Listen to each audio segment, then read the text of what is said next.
So hi guys, welcome back to my two videos. तो इस video में दोस्तों डिस्कस करने वाले हैं यहाँ पर कुछ इंपॉर्टेंट कंपनीज को और उनसे रिलेटेड कुछ इंपॉर्टेंट अपडेट्स हैं जिसकी बात करेंगे इस वीडियो में।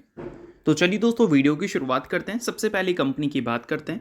पहली कंपनी का नाम है दोस्तों IDFC first bank limited. But इसको डिस्कस करने से पहले दोस्तों, अगर आपने अभी तक चैनल को सब्सक्राइब नहीं किया है तो चैनल को सब्सक्राइब करके बेल आइकन को प्रेस कर लो और सेबी रजिस्टर्ड टेलीग्राम चैनल को भी ज्वाइन कर लो, जिसका लिंक आपको डिस्क्रिप्शन में देखने को मिल जाएगा।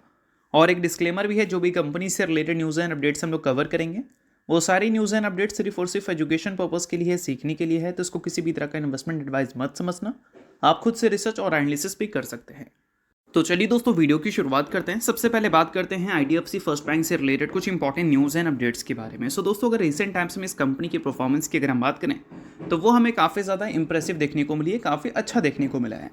अब इसके रीजंस क्या है वो हम लोग इसी वीडियो में समझेंगे। बट अभी अगर कंपनी को 52 वीक हाई से देखोगे तो ये कंपनी करीब 3.69% आपको नीचे देखने को मिलेगी, और ऑल टाइम हाई से देखोगे तो ये नंबर आपको 10% के ऊपर ही देखने को मिलेगा।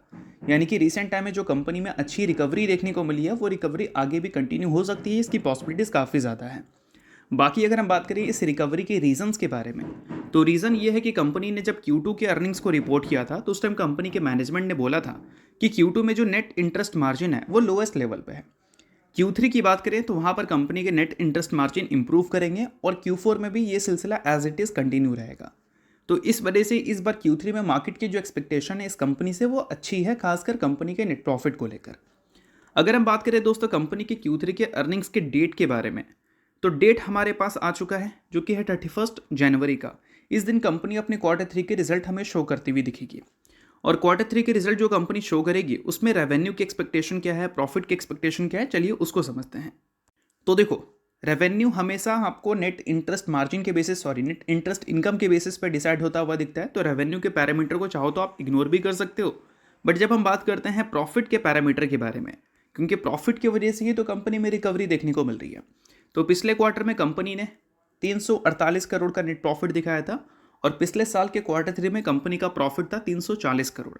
और इस बार मार्केट उम्मीद कर रही है इस कंपनी के नेट प्रॉफिट से 540 करोड़, यानी कि Q1Q बेसिस पे भी शार्प जंप आपको देखने को मिल सकती है, और ईयर ऑन ईयर बेसिस पे भी शार्प जंप आपको देखने को मिलेगी। ऐसा मार्केट एंटिसिपेट कर चल रही है, और ऐसा नंबर अगर रिपोर्ट हो जाए तो बेशक ये जो तेज़ी रिसेंट टाइम्स में आपको देखने को मिली है Q2 के अर्निंग्स के बाद, वो तेज़ी कहीं ना कहीं जस्टिफाइड भी हो सकता है। और अगर मान लो दोस्तों कंपनी के अर्निंग्स मार्केट एस्टिमेट के हिसाब से अगर देखने को नहीं मिलते हैं तो उस केस में मार्केट हो सकता है कि तो थोड़ी प्रॉफिट बुकिंग भी आपको दिखाती हुई नजर आ जाए। साथ में अगर इस कंपनी के लेटेस्ट अक्टूबर तक के शेयर होल्डिंग पैटर्न की अगर हम बात करें तो वहाँ पर FIs ने इस कंपनी में काफ़ी अच्छी इंटरेस्ट दिखाई है। FIs 24.64% स्टेक्स ओन कर रखे थे Q2 के एंड तक।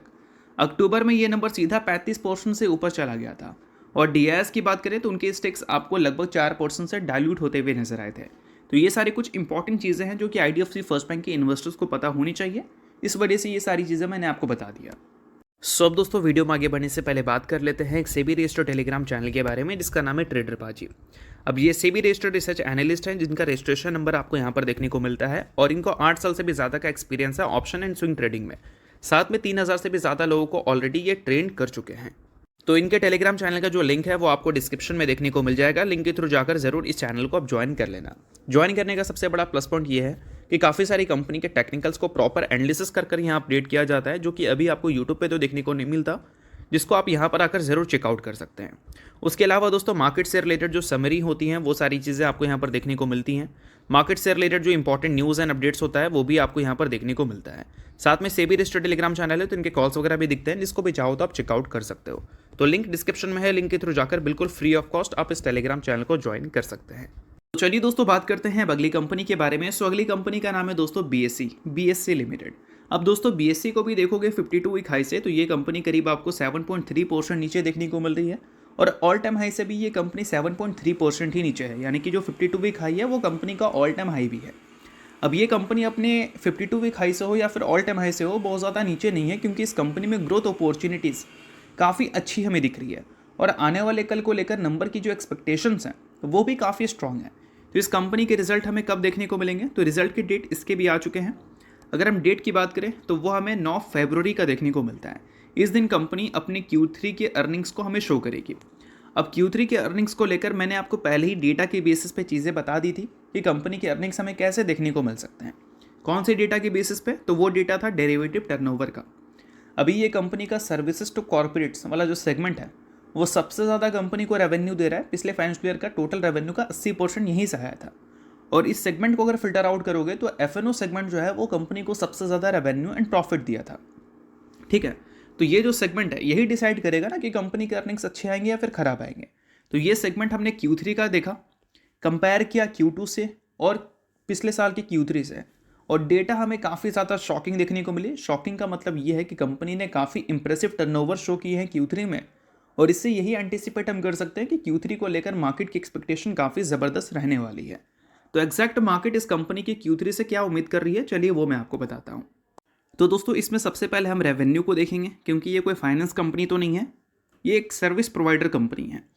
तो इसके रेवेन्यू से मार्केट क्या उम्मीद कर रही है, तो देखो पिछले क्वार्टर में कंपनी ने 1068 करोड़ का रेवेन्यू रिपोर्ट किया था, और इस बार मार्केट उम्मीद कर रही है 1241 करोड़, यानी कि Q1Q बेसिस पर अगर हम देखें तो मोर देन 20% की ग्रोथ हमें देखने को मिल सकती है।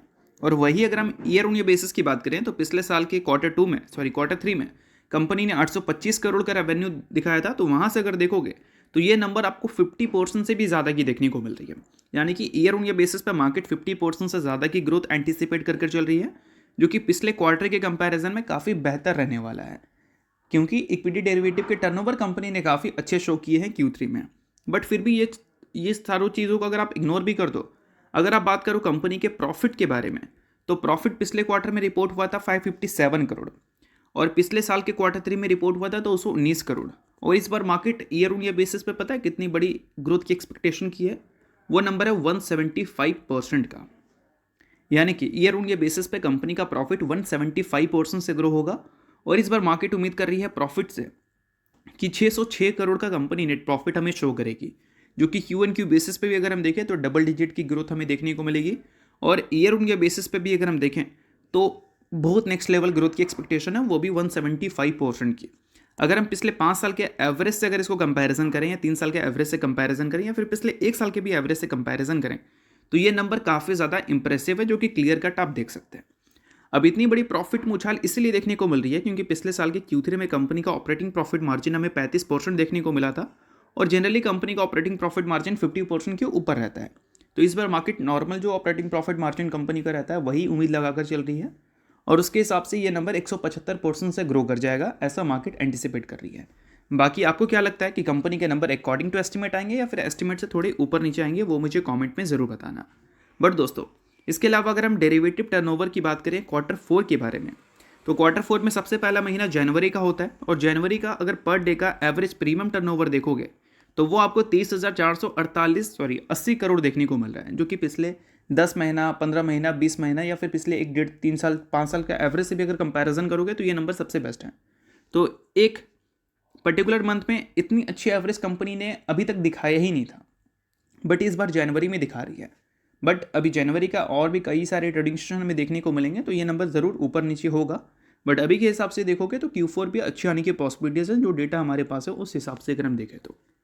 बाकी इसके अलावा बात करें अगली कंपनी के बारे में, तो दोस्तों वो एक IT सर्विस कंपनी है, जो कि रिसेंटली बोनस और स्प्लिट की वजह से फोकस में रही है। 14 ट्रेडिंग सेशन में लगभग 80% की तेज़ी कंपनी में देखने को मिली है।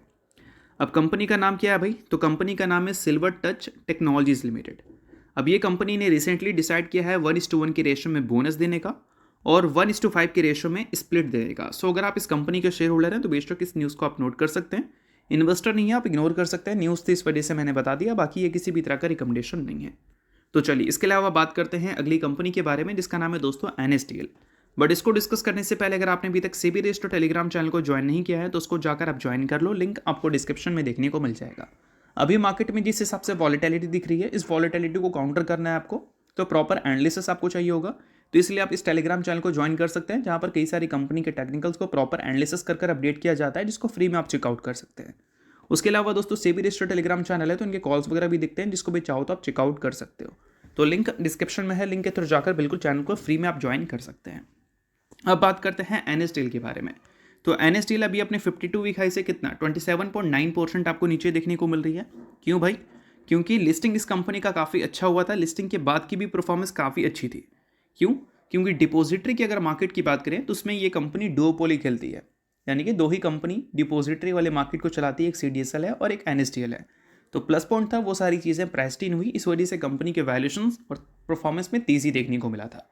बट उसके बाद करेक्शंस भी हमें देखने को मिली। 80 के पी पे कंपनी एक टाइम देखने को मिल रही थी, अभी के टाइम पे देखोगे तो 63-62 के आसपास के पी पे आपको ये कंपनी देखने को मिल रही है।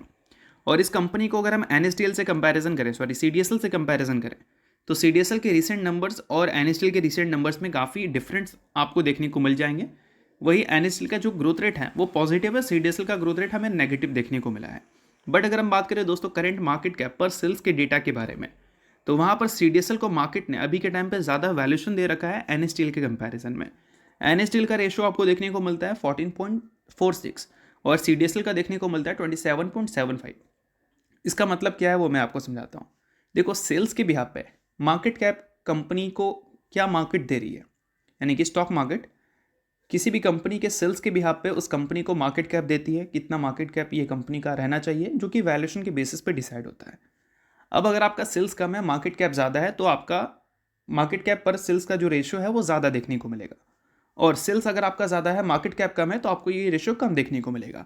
तो CDSL का ज़्यादा दिख रहा है ये रेशियो NSDL के मुकाबले, यानी कि CDSL क्वाइट एक्सपेंसिव है सेल्स के हिसाब से अगर मार्केट कैप को कंपैरिजन करें, और वही NSDL का मार्केट कैप कम है CDSL के कंपैरिजन में। बट अगर हम सेल्स की बात करते हैं तो सेल्स में CDSL के मुकाबले NSDL ज़्यादा ऊपर देखने को मिलती है, ठीक है। और प्राइस टर्निंग मल्टीपल्स के हिसाब से देखोगे तो NSDL को कम प्राइस टर्निंग मल्टीपल्स मार्केट ने दे रखा है CDSL के कंपैरिजन में। तो ये सारी चीज़ें आपको नोट करनी है, जिससे आपको वैल्यूएशन का पता चलेगा कि कौन कंपनी अभी के टाइम पे क्वाइट एक्सपेंसिव है और कौन कंपनी अभी के टाइम पे उतनी expensive valuation point of view से नहीं है। तो ये सारी चीज़ें मैंने आपको इस वीडियो के थ्रू समझाया है। बाकी चीज़ें सिर्फ एजुकेशन पर्पज़ के लिए, किसी भी तरह का इसको रिकमेंडेशन मत समझना। तो होप करता हूँ ये वीडियो आपको अच्छा लगा होगा। डिशो लाइक कीजिए, सब्सक्राइब कीजिए। दिन के लिए बहुत बहुत शुक्रिया।